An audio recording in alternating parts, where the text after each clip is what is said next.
شعبان کا مہینہ ہے، یہ رسول پاک صلی اللہ تعالیٰ علیہ وسلم کا مہینہ ہے، اور رمضان کے بعد سب سے زیادہ حضور پاک صلی اللہ تعالیٰ علیہ وسلم کو روزے کی حالت میں کسی مہینے میں دیکھا گیا تو شعبان کا مہینہ فرمایا گیا۔ کبھی کبھار پورے شعبان کا مہینہ حضور صلی اللہ علیہ وسلم روزے سے رہتے، اور یہ ارشاد فرماتے کہ یہ مہینہ ایسا ہے جس میں سارے لوگوں کے اعمال اللہ کے حضور جاتے ہیں، پیش کیے جاتے ہیں، اور میرے آقا فرماتے ہیں اس حال میں میرے اعمال پیش کیے جائیں اللہ کی بارگاہ میں کہ میں روزے کے عالم میں ہوں۔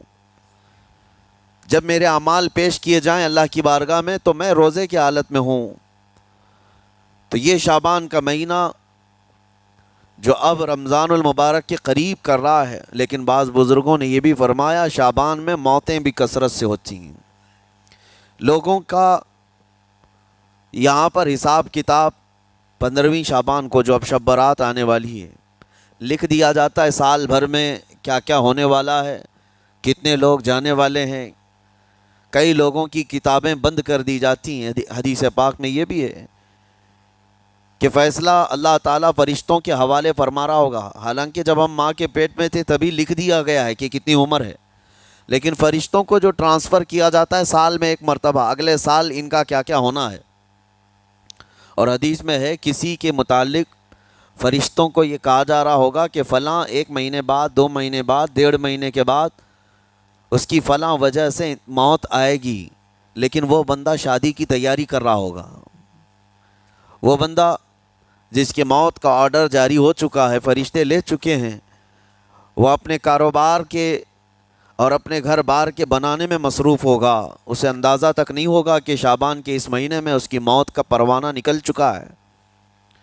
اسی لیے میں عرض کر رہا ہوں قرآن کی آیت اقترب للناس حسابهم وهم فی غفلۃ معرضون، اللہ فرماتا ہے لوگوں کا حساب بہت قریب آ چکا جبکہ وہ غفلت میں پڑے ہوئے ہیں۔ اب جس زمانے میں آپ زندگی گزار رہے ہیں یہ اتنی تیزی سے آپ کے اوپر سے گزر جائے گا کہ آپ کو احساس تک نہ ہوگا، بلکہ ایک حدیث کا مفہوم یہ بھی ہے کہ جوان بوڑھے نظر آنے لگیں گے اور بچے جوان نظر آنے لگیں گے۔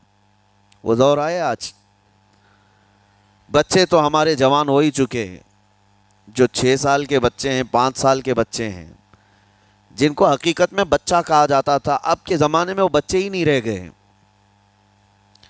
8 سال کے بچے وہ بچے ہی نہیں رہ گئے۔ ساری اسکولوں کے حالات ہمارے پاس آئے دن نئی نئی خبریں آتی ہیں، 3ری جماعت کا، 4تھی کلاس کا بچہ خطرناک قسم کے نشوں میں مبتلا ہے جو بڑے بڑے جوان بھی نہیں کیا کرتے تھے۔ تو بچہ کہاں رہا؟ حضور پاک صلی اللہ تعالیٰ علیہ وسلم نے فرمایا تھا بچے جوان لگیں گے اور جوان بوڑھے، اور جوانوں کی حالت یہ ہے کہ سارے مزے اپنے بچپن میں اتنے کر لیے کہ جوانی میں طاقت ہی ختم ہو گئی۔ 25 سال کی عمر میں ایسے لگتے ہیں جیسے کہ بوڑھاپا آ گیا، کمزوریاں آ گئیں۔ 30 سال پہلے کے دور میں 40 سال کو بھی جوانی کہا جاتا تھا، اب کے دور میں 40 سال تو بڑھاپا ہو گیا۔ 30 سال کی عمر کے بعد آج کے نوجوانوں کے جواب دینے لگ جاتے ہیں، اس کی وجہ یہ ہے کہ بچپن میں اپنے آپ کو برباد کر لیا، بچپن میں اپنے آپ کو ختم کر لیا، تو جو بچپنا تھا اس کو جوانی میں بتا دیا، اور جو جوانی ہے وہ بڑھاپے میں، اور جو بوڑھے اصل بوڑھے ہیں جن کو 60-70 سال کی عمر ملی ہوئی ہے، یہ اللہ تعالیٰ کی طرف سے ان کے لیے نعمت ہے۔ باقی قیامت کے قریب جو حالات ہیں وہ اس طرح کے ہیں۔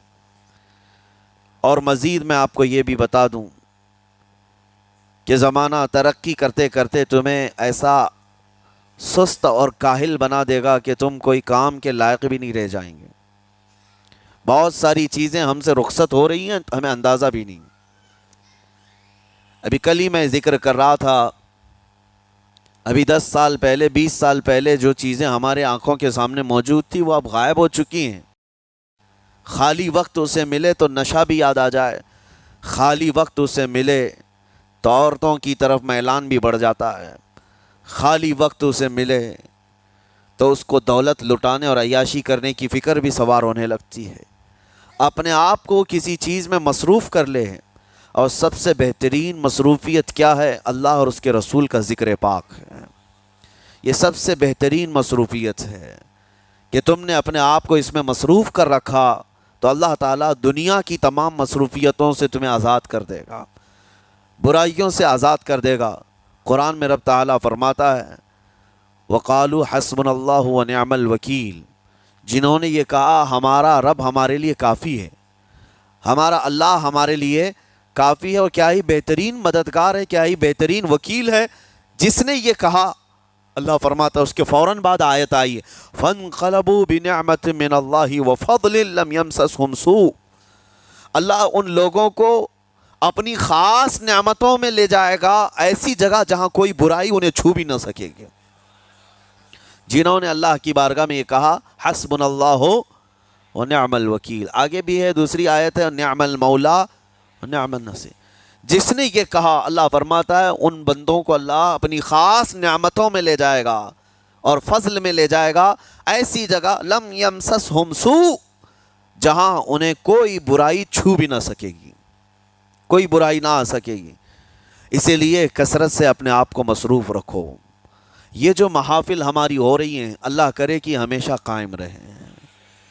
ہم ہفتے میں ایک مرتبہ ذکر کی مجلس میں آتے ہیں اپنے دل کو اللہ تعالیٰ کی یاد سے معمور کرنے کے لیے، ویسے کھانا تو دن میں 3 مرتبہ اور کوئی تو 5 مرتبہ کھاتے ہیں۔ اپنے جسم کا بھرپور خیال رکھا جاتا ہے، ہماری روح کے خیال کے لیے مجلسوں میں آنا ضروری ہے۔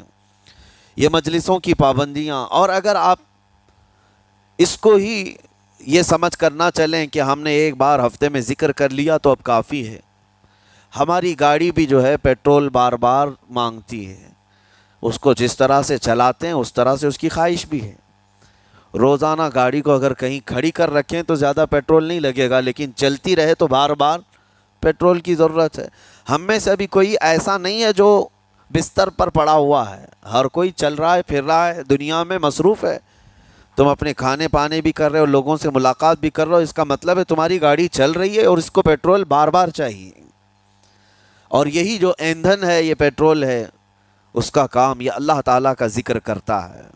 تمہارے جسم کو بیلنس رکھنے کے لیے، تمہاری فکروں کو بیلنس رکھنے کے لیے، تمہارے دماغ کو صحیح سلامت ایک نہج پر رکھنے کے لیے یہ ذکر کی محافل قوت دیتی ہیں۔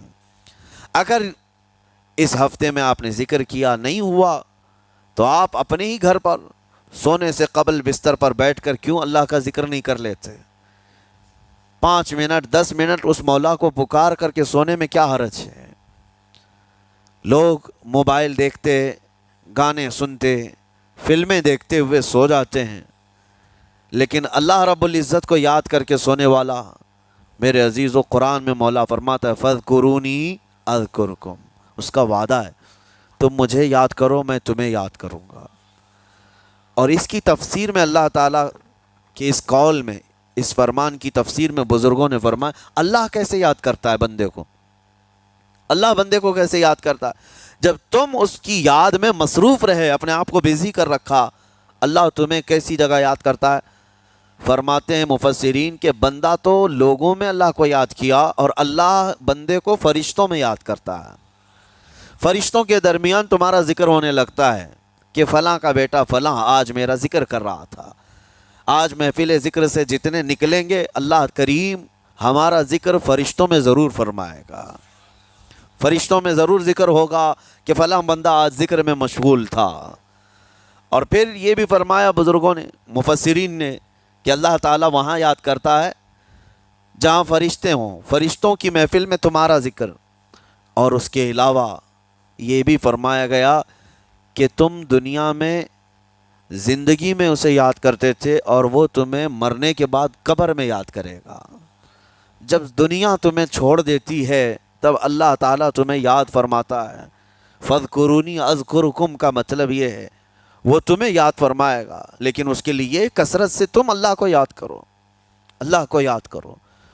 تو بہرحال میرے عزیزو، قیامت کی نشانیاں جو ہم نے آج مختصر آپ کے سامنے رکھی، وہ بہت تیزی سے تمہارے سروں پر آ رہی ہیں اور تمہارے ہاتھوں سے بہت سارے کام اب چھن جائیں گے۔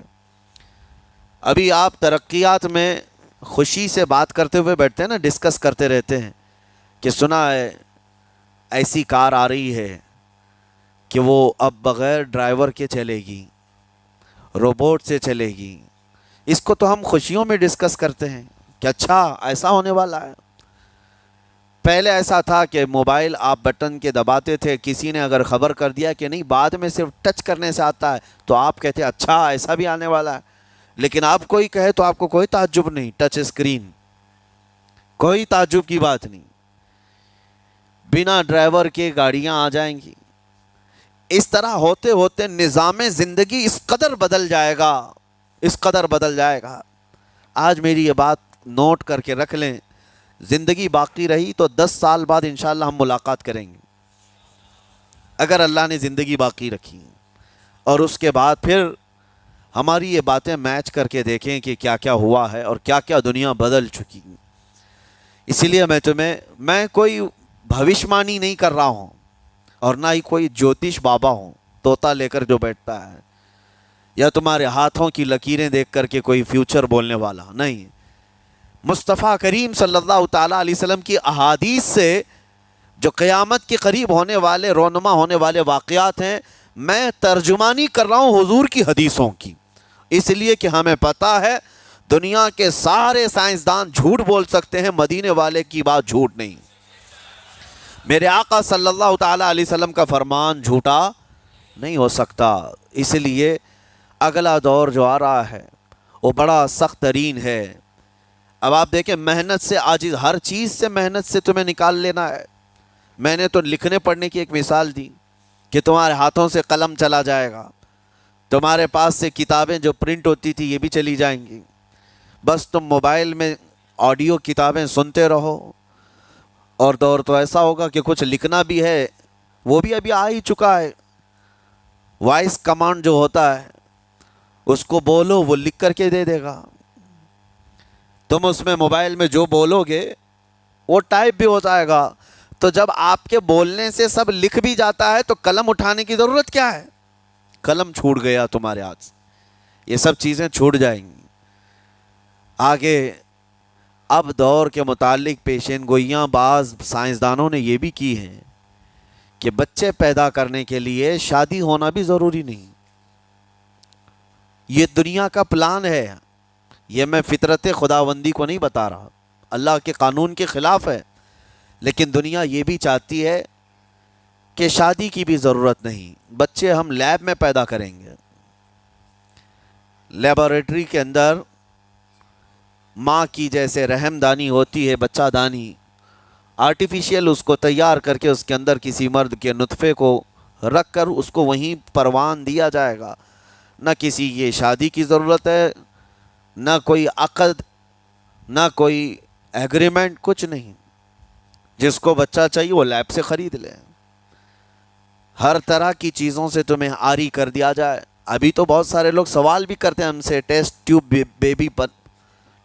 بیبی کے متعلق، جس کو بچے نہیں ہو رہے ہیں، کیا وہ اس طرح سے ٹیسٹ ٹیوب بیبی سے جو آج ایک طریقہ کار ہے بچے پیدا کر سکتے ہیں یا نہیں؟ اس کے کئی طریقے ہیں سائنس میں کہ اسی مرد کا نطفہ اسی کی عورت میں رکھ کر کے اس کو پروان دیا جائے، اور بعض دوسرے طریقے کہ کسی دوسرے کا لا کر اس کی عورت میں رکھ دیا جائے۔ یہ تو سراسر حرام ہے، زنا ہے۔ لیکن ائمہ اکرام، فقہاء اکرام نے حلال رشتے کے اندر ہی مرد اور عورت جو شادی شدہ ہیں ان کو بھی اس طریقے سے بچہ حاصل کرنے کی اجازت نہیں تھی، وہ ناجائز ہے، ناجائز ہے۔ بچے دینا یہ اللہ کی شان ہے۔ حضرت ابو ہریرہ رضی اللہ تعالیٰ عنہ حضور صلی اللہ علیہ وسلم کی بارگاہ میں حاضر ہوئے، عرض کرتے ہیں عرب والے لوگ عزل کرتے ہیں یا رسول اللہ، یعنی بچے نہ ہونا نہیں چاہیے کسی کو، تو پریکاشن لیتے تھے وہ لوگ، اس کا طریقہ کار ان کا الگ تھا عربوں کا، وہ انزال نہیں کرتے، اس سے پہلے جدا ہوتے۔ حضرت ابو ہریرہ رضی اللہ تعالیٰ عنہ نے حضور کی بارگاہ میں پوچھا کہ ایسا کیا کرنا کیسا ہے؟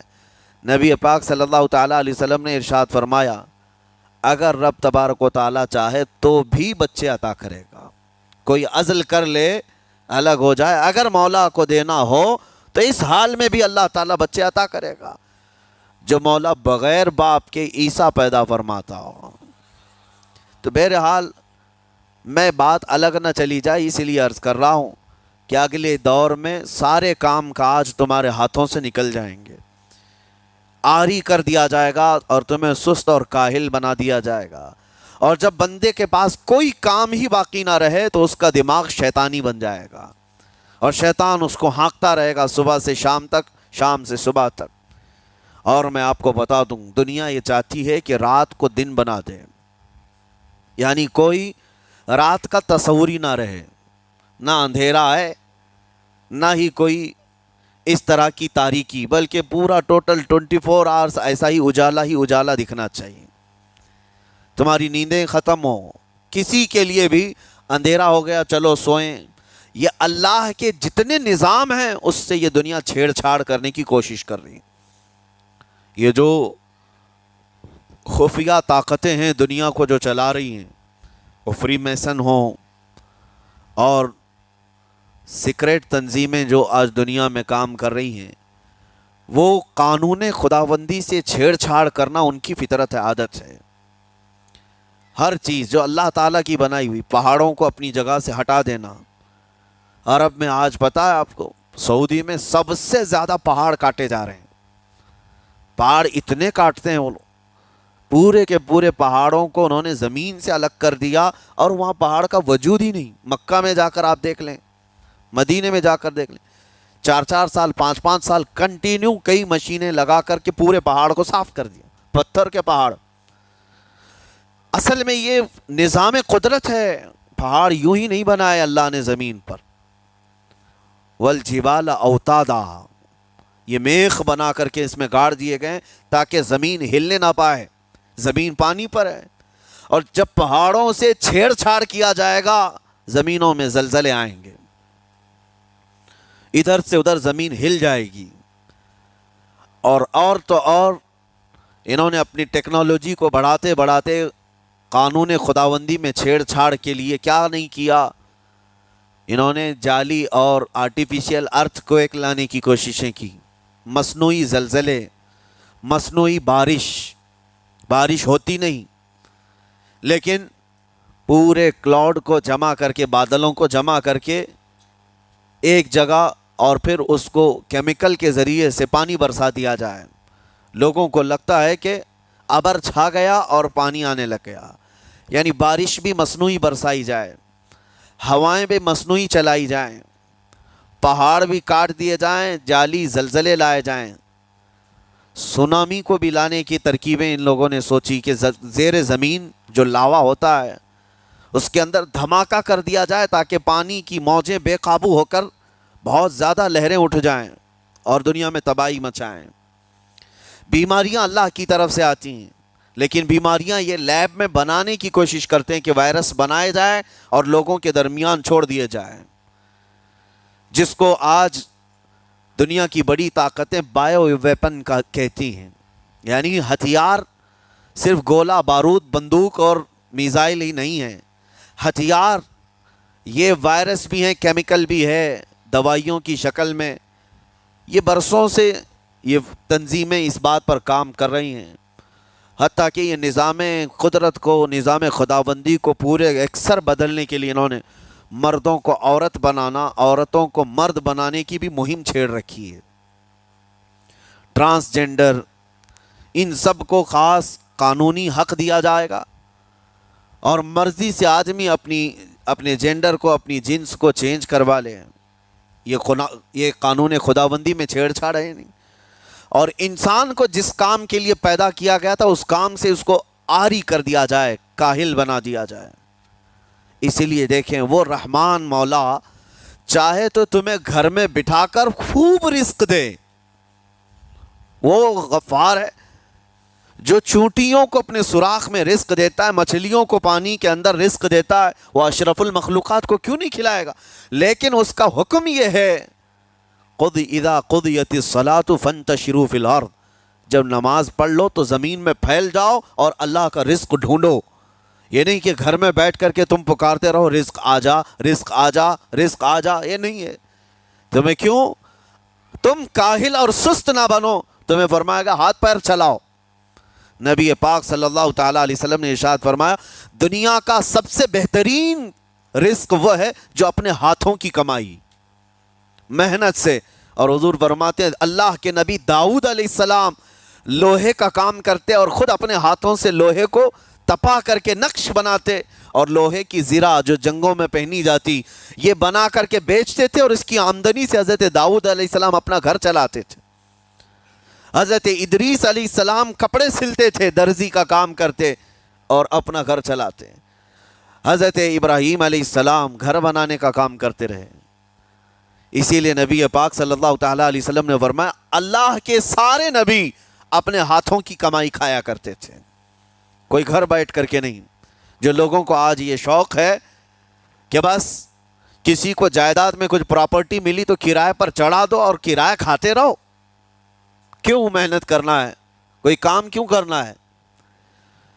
میں یہ نہیں کہتا کہ کرایہ مت کھاؤ, کھاؤ کرایہ, لیکن اپنے جسم کو ایسا کاہل اور سست بناؤ گے تو یہ شیطان کی آماجگاہ بن جائے گا دماغ, اور اتنے گناہ کرنے لگ جاؤ گے کہ تمہارے کنٹرول میں نہیں رہے گا. تم اس کو جتنا خالی اور سست چھوڑو گے. یہ آلریڈی جو سائنسدانوں نے چوہوں پر ایکسپیریمنٹ کر کے جو دیکھا, اکثر ایسا ہوتا ہے کہ چوہوں پر جو تجربہ کیا جاتا ہے انسان کے فطرت سے بہت زیادہ میل کھاتا ہے چوہوں کی طبیعت. اسی لیے آپریشن تھیٹر میں بھی سکھانے کے لیے چوہے اور مینڈک کا استعمال ہوتا ہے. دوائیاں بھی جو سب سے پہلے بنتی ہیں وہ چوہوں کو کھلا کر دیکھی جاتی ہیں. انسان کی طبیعت زیادہ اس سے میل کھاتی ہے. تو جو چوہوں کو ساری سہولیات دے دی گئی تھی تو وہ آپس میں شہوت میں مبتلا ہو گئے اور ایک دوسرے کا قتل کرنے لگے. یہی حال انسانوں کا بھی ہوگا. جب ان کو ساری سہولیات ایک جگہ مل جائیں گی تو یہ ایک دوسرے کا قتل شروع کر دیں گے. یہ کثرت سے گناہ کرنے لگیں گے اور ایک دوسرے کا قتل کریں گے. اسی لیے آپ کو میں جو بات کہہ رہا تھا وہ ادھوری رہ گئی. وہ رب تبارک و تعالیٰ چاہے تو گھر بیٹھا کر تمہیں کھلائے, لیکن آپ مجھے یہ بتاؤ یہ جو مسجد میں بلاتا ہے تمہیں رب تعالیٰ 5 وقت, فجر میں, ظہر میں, عصر میں, مغرب میں, عشاء میں, اور ہر ایک میں تمہیں اپنی پیشانی زمین پر رکھنی ہے. ہاں ایک مخصوص طریقہ ہے. کیوں؟ اللہ کریم کیا تمہارے ان اعمال کا محتاج ہے؟ محتاج ہے رب تعالیٰ کہ تم جتنے سجدے کرو گے اس کا پاور بڑھے گا, اس کی طاقت بڑھے گی, تمہاری عبادتوں سے اس کے خزانے بڑھیں گے؟ کچھ نہیں ہونا ہے. وہ بے نیاز ہے, اللہ الصمد, وہ بے نیاز ہے.